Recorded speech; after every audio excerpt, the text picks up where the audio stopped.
Alright, welcome back to What Gear Reviews for a quick unboxing on this, what is considered to be the finest compact camera known to man right now. It is the Sony RX100 MkIV. I don't think there's a camera out there in this category that competes with this. If you think there is, let me know and I'll try and get hands on with that and check that out as well. But today I'm just doing a real quick unboxing on this. I heard this is the best, so I got my hands on it eventually. It's been out for about a year now. Price hasn't really dropped that much. That's because the quality of this camera is so good. Let's have a quick look at the box. So it's a 1-inch stacked CMOS sensor, 20.1 megapixels, f1.8 to 2.8, 24 to 70 millimeter glass, I think that is referring to.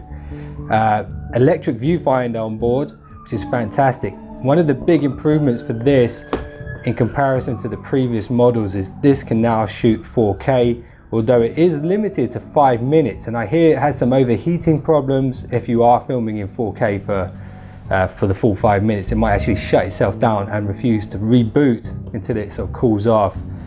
For me, I will test out the 4K video feature. I don't like editing 4K footage too much. It just takes so long and I only use a laptop to edit my videos. So I will try it out. I'll let you know how I get on with it. But anyway, today it's a quick unboxing.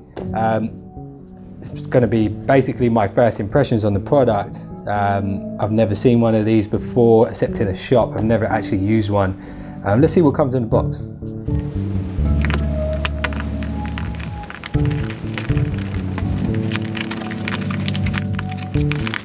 So first out of the box, lots and lots of literature, warranty guides, manuals, accessory pack, information, and the actual instruction manual itself. I will have to read that at some point. I'm not the best photographer in the world. I know enough, but I probably have to read that just to make sure I know what I'm doing.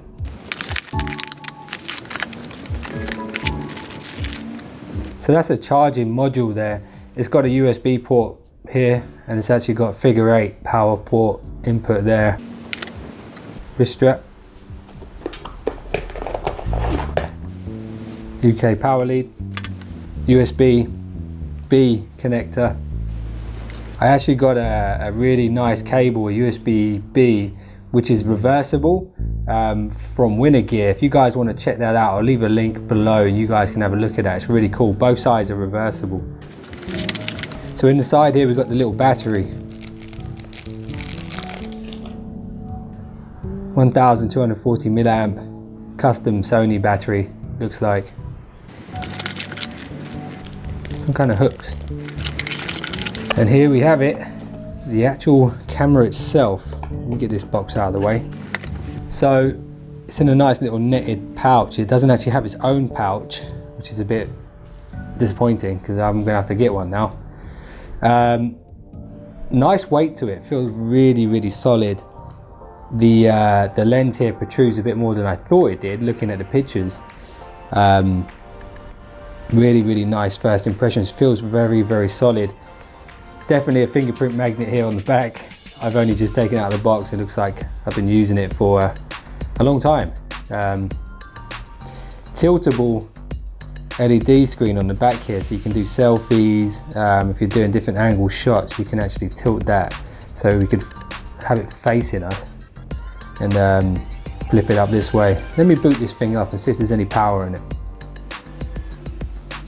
Oh, of course I have to put the battery in first. Dumbass. Right, let me boot this thing up and see if there's any power in it. There we go.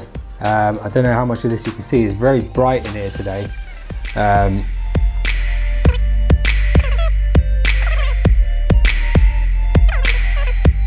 So you've got Play Memories, which is Sony's own application.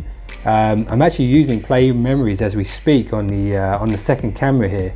It's running on the tablet here. I'm quite familiar with it. It's actually really useful if you need a sort of bigger screen to see what's going on.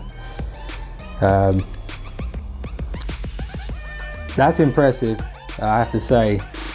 The lens, it's for a compact camera, it's really good sort of range on it. very impressed with this already.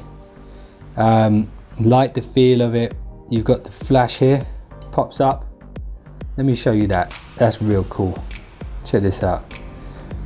So they used to have a cradle for a flash. Now you've just got this little switch on the top here, and it pops up like a James Bond ejector seat. Really, really cool. And let me show you one other really cool little addition to this. For those of you who haven't seen this before, this is super impressive. On the side here, you've got a little button that pops up, an electric viewfinder that slides out. I believe that's an OLED screen in there, in that little electronic viewfinder. That is really, really cool. I'm gonna have to give that a go and let you know later on how good it is.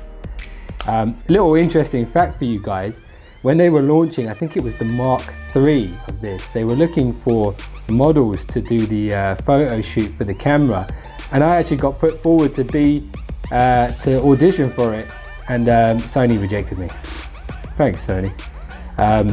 But I had a look at the release when they launched it, and yeah, the guy they chose, I could have done better than him. Anyway, first impressions, really, really amazing. Build quality feels super solid. I do know that if you're going to film in 4K, you need a very specific memory card. You can't just chuck in any old memory card. If you're thinking about buying one of these and you need one of those memory cards, I'll put a link to it in the description below, so you make sure you get the right one. You don't want to buy a cheap one and find out you can't film in 4K.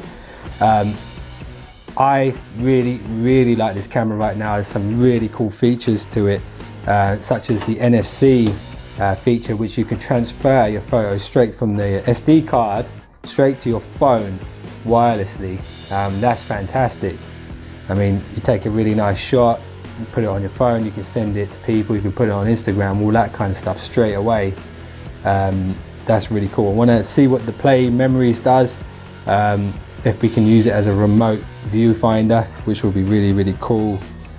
It doesn't have audio input, so for filming YouTube videos and stuff like that, you'll probably want to capture your audio using another device. I'll see how good it is. Maybe I'll do a video on this. I'll film it entirely on this and record the audio and sort of cut in and out the two channels and see what the difference is between a good mic and the onboard mic on this. So yeah, also there is rumors that the autofocus is really, really good when it knows what it wants to focus on. I heard that sometimes it's a bit hard to focus on what you want to focus on. I'll test that out. I want to try out some shallow depth of field stuff. That's something I'd really like to do more of. With the cameras I use right now, it doesn't really give me that sort of functionality. I can do it, but it's just difficult, and I heard that this camera is actually pretty good at that. So that's it for this quick unboxing on what I'm told and I hear is the finest compact camera known to man.